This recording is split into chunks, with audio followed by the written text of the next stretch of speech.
Hey guys, Chef Charlie here. Thanks for subscribing and for following me, for watching my videos, for commenting, for sharing. Thank you so much. Keep doing that. And we're gonna jump right in to this tasting / plating video. So this is the results video for the cabbage and sausage. This is what it looks like on a plate. Let's bring it closer to the camera. Oh, but if I do that, then you can't really see. It's probably better to back it up some. Okay, so I just did like a center plating and a high stack with the sausage. But this is the finished product. There's brown rice underneath. If you can see, it's brown rice. Okay, there we go. There's brown rice under the cabbage, and then you can see the carrots. You can see the cooked cabbage and the sausages. So that's what it looks like. It's an up close view of the plating, and it's just a small portion right in the middle of a saucer plate. Okay, so just to explain a little bit, in the video you guys saw that I used sausage as the base flavor for the cabbage, and it came out amazing. I've already eaten, so I'm not going to eat this. I just plated this for you guys, and I'll probably take this for lunch tomorrow. You can see one of the carrots right here that I was cutting. So that's one of the purple carrots. And then there's a few more on this side. So you know they're kind of, ooh, I love that. See the purple carrot right there. And the sausages. But it has really great flavor. The way I seasoned it, this is what I used to season the cabbage with.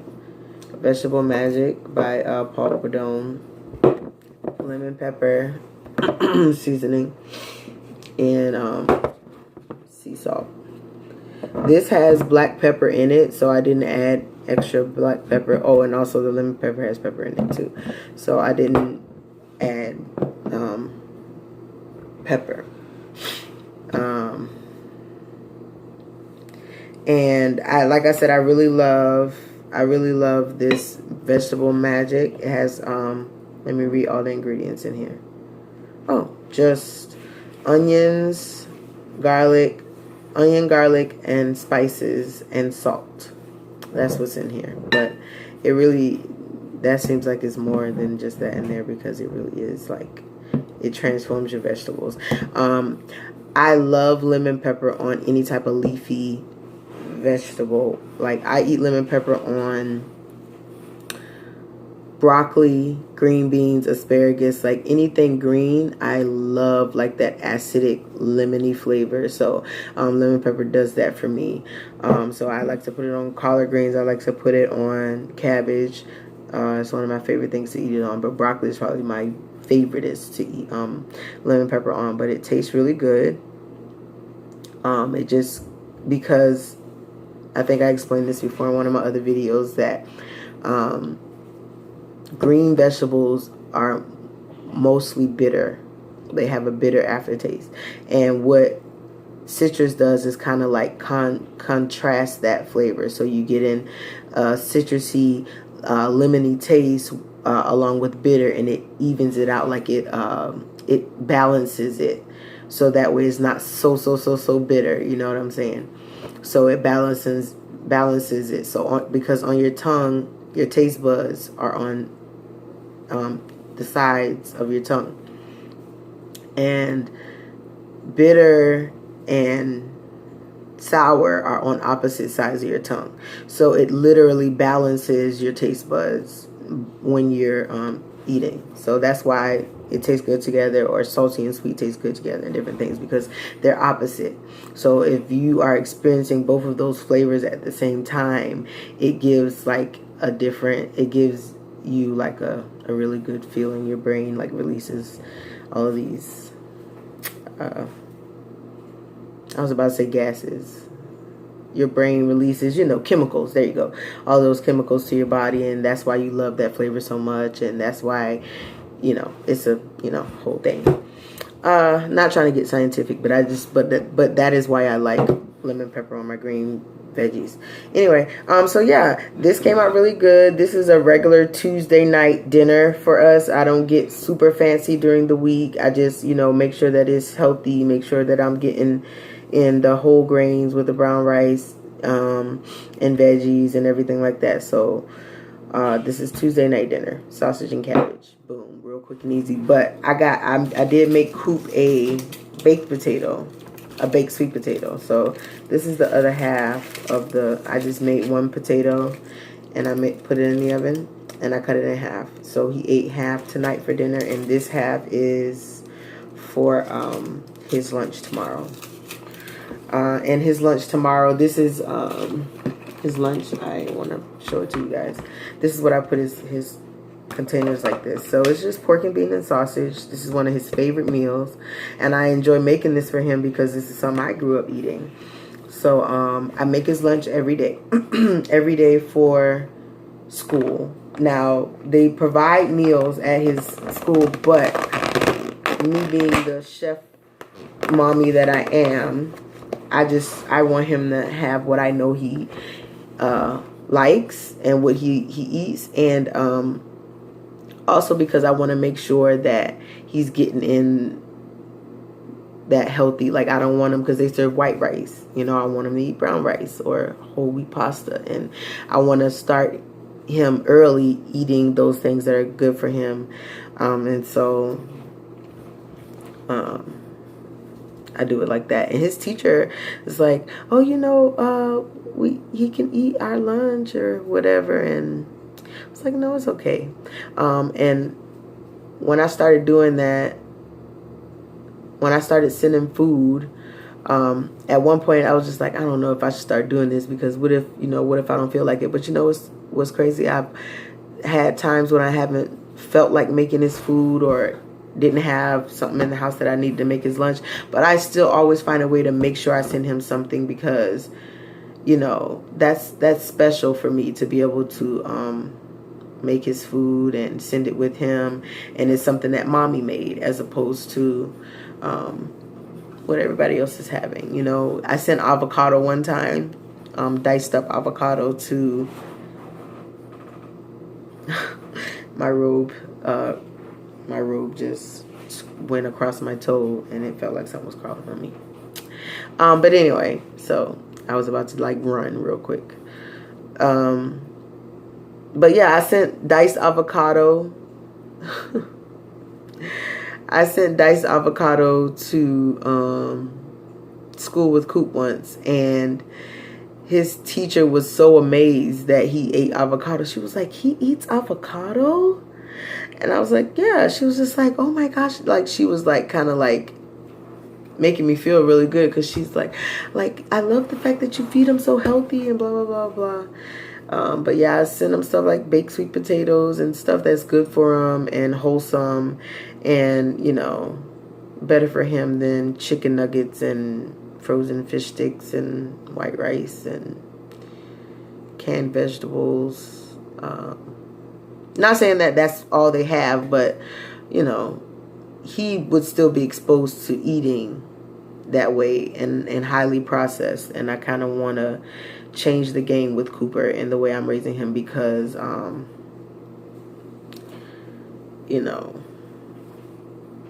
growing up, we didn't necessarily always eat fresh vegetables. Me and my sisters, we had a lot of canned vegetables. Corn and peas was our main veggies. But the fact that we had veggies, because some people didn't grow up eating vegetables at all. They grew up eating meat and potatoes or rice and this, and not necessarily having enough to buy vegetables, or even thinking that was a priority. So we had corn and peas a lot. We had string beans, but it was, for the most part, it was canned or processed vegetables, and it wasn't fresh. We had stuff like, regular collard greens and cabbage and those fresh things. But by the time they're done boiling for hours and hours, a lot of the nutritious value is not there anymore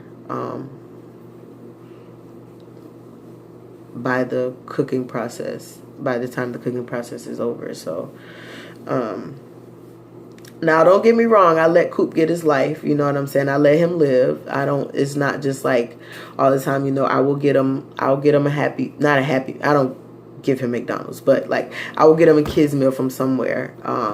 So he'll have his French fry. He get his French fry fix and stuff like that, and I let him live. I get him little stuff like this. Like I let him have fruit snacks or like applesauce and stuff like that. Like with this lunch that I get him, I'll get him a main course like rice, meat, and beans, and then I'll send it with applesauce and a fruit snack. Just half of a sweet potato. So that whole thing is his lunch tomorrow. I also send him breakfast. I let him get his life. Like he gets the little what is it called? Breakfast corn dog. So like the meat is a sausage, and then the outside that is wrapped in is a pancake. Like he had that for breakfast a couple days in a row actually. So it's not like super strict as far as his eating, but I want the base of his eating to be generally healthy. So then I feel comfortable giving him an applesauce or, you know, letting him have those French fries every now and then. If mostly what he's eating is fresh vegetables and whole wheat pasta, whole wheat bread, and stuff like that. So he gets yogurts. He gets, what else do I get him? You know, and like sometimes like we have late nights. Like Thursday nights when we go to Bible study, we go straight from work. I pick him up from school and we go to Bible study. So sometimes we have late nights, and when we have late nights and I don't get a chance to make his food and it's not something already made that I can like say leftovers or something to send, I have gotten him stuff like the little cans of soup or some of the some of the little raviolis in a can and those things like that. So I have been in a pinch for time before and gotten them those things too. But I felt comfortable doing that because I know for the most part I feed him very, very good. So yeah. I think that I should introduce another segment, and it should be what I send for Coop. What I send for Coop every day, because I literally make his lunch every day, and send it, and I take his clothes out and I do his whole routine or whatever. So, yeah, I don't know what I want to name that segment, but it's gonna be a mommy, a chef mommy hashtag, where the segment will be all about me packing Coop's lunch and just how to pack healthy, wholesome things for your kids. It's not you don't have to have McDonald's every single day or anything crazy like that. And even how to introduce new foods to your child. Like, Coop loves broccoli right now, but when I first offered broccoli to him, he wouldn't touch it. And I just kept offering it to him. And I let him see me eating it, and how good it was and how I just popped it in my mouth and it was nothing. And then eventually he tried it and he liked it. Now he loves broccoli. He calls it trees. They're trees. That's what I explained to him. I just said it to him one time, and it was like before he could really talk good. Yeah, he remembered that example I gave him. Like, see, they're trees. And now he calls it broccoli trees. Or he'll just call it trees. Mommy, I want trees. Can I have trees? Can we eat trees? I'm like, yes, we can have trees. That's no problem. But now he loves it and he thinks he's eating trees. So, boy, when he finds out those aren't really trees. Anyway, So I think that'll be a good segment to have where mommies can get good ideas, lunch ideas, and everything like that. Packing your lunch and even just getting your kids to try new things. That was what my paper was on. I had a psychology paper that I wrote about picky eaters and how to get them to try stuff. So let's pull some of that stuff out my chef hat. And how, I did research and I studied, picky eaters. And I wrote a paper on it, got an A, passed the class with an A. So, I got some of those papers. I still have that paper. So I think that, some of those chef tips of the week will be really good for that. We can have a chef tips of the week specifically for packing kids lunch or something along that line. Y'all tell me what y'all think about that. Do y'all think that packing that would be a good segment, right? So that's Coop's lunch. I didn't put it in his bag yet, but that's his lunch.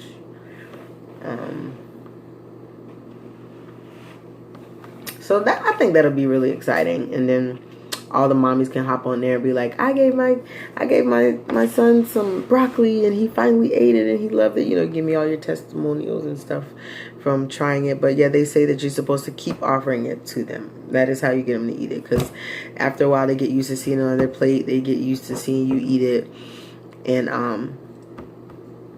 it's just mentally breaking them down. They're just like, okay, I'm just gonna try it. One day, just try it. Like, this thing is great.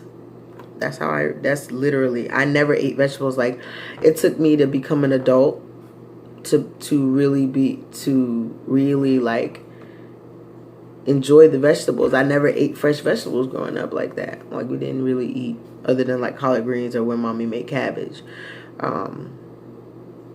We had fresh okra, like when we did like okra soup, or my mama used to make this good but she used frozen okra with it, but this okra and shrimp dish that was really good over rice. I love when she made that. So I had vegetables, but we didn't eat a lot of fresh vegetables, and I just didn't like a lot of fresh vegetables, like lettuce and tomatoes. I would never eat that on my sandwich. I would never eat like a full out salad. I would like, if I ever, when I was a kid and I tried to eat a salad or a sandwich with some lettuce on it, I would gag. Like, my gag reflex would just go crazy. Like, it was so crazy. I couldn't put lettuce in my mouth. Couldn't put tomatoes in my mouth. No type of like raw vegetable. And now I love it. And I can't have a sandwich without it. But I had to teach myself to do that. And so you can teach yourself to eat better. And after you continue offering it to yourself, your body will crave it. Like, the better you eat, the more healthy things you eat, your body will continue to crave those healthy things. Whatever you give it, that's what it's going to want. So give your body good things. But yeah, that is a good segment idea. Tell me what y'all think about it. And if you have any other segment ideas, let me know. Like, share, comment, subscribe, comment. I really want to hear from you guys. I love hearing from you guys. I love all of the likes and the views that I'm getting. Thank you so much. Tell me what you thought about the cabbage. Just a reminder before we get in this video, y'all. Tell me what y'all thought about the plating, the seasoning choices that I made, etc., etc. This is a 20-minute video. So, bye, y'all. I'm going to have my glass of wine, and I'll check y'all later. Chef Charlie.